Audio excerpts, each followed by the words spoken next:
my name is Julia Leitner, and I'm an associate with the Arena. I'm also an organizer, which is why I'm here today to talk to you about how to have effective one-on-one conversations. So one-on-one conversations are a fundamental part of our organizing program. When we talk about one-on-ones, we're thinking about a conversation between an organizer and a volunteer. So there are three main purposes for having a one-on-one conversation. First is building relationships. So if you understand someone's motivation and why they want to volunteer, you will get greater commitment from them.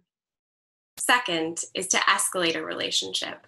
So to ask someone to become a volunteer leader and to be a part of your neighborhood team.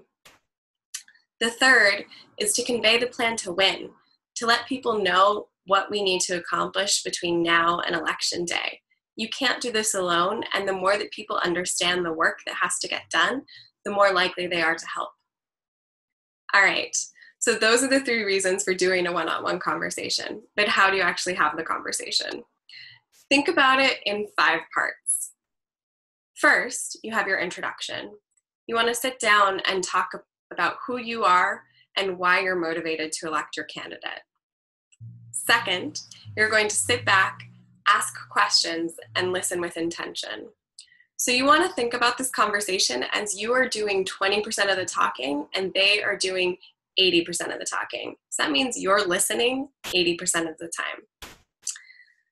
Once you understand someone's motivations, once you understand what they're good at, what their strengths are, you want to tell them about the plan to win. So what do you need to do between now and election day in order to get your candidate elected? We have thousands of doors to knock. We have thousands of phone calls to make. Bring them into this plan. Fourth, you want to make an ask. Your ask could be anything from, will you come and canvass with us on Saturday afternoon at 2 p.m.? Or it could be an ask to have someone become your canvass captain and be there every single day of GOTV. Fifth and final step is to make a plan for follow-up. So you've just made an ask, and then you also want to be sure that you have a plan in place for how you're going to follow up with that person and when you're going to see them next. Are you going to text? Are you going to make a phone call? Are you going to email? Whatever it might be, put in place a plan so that you know what your next step is.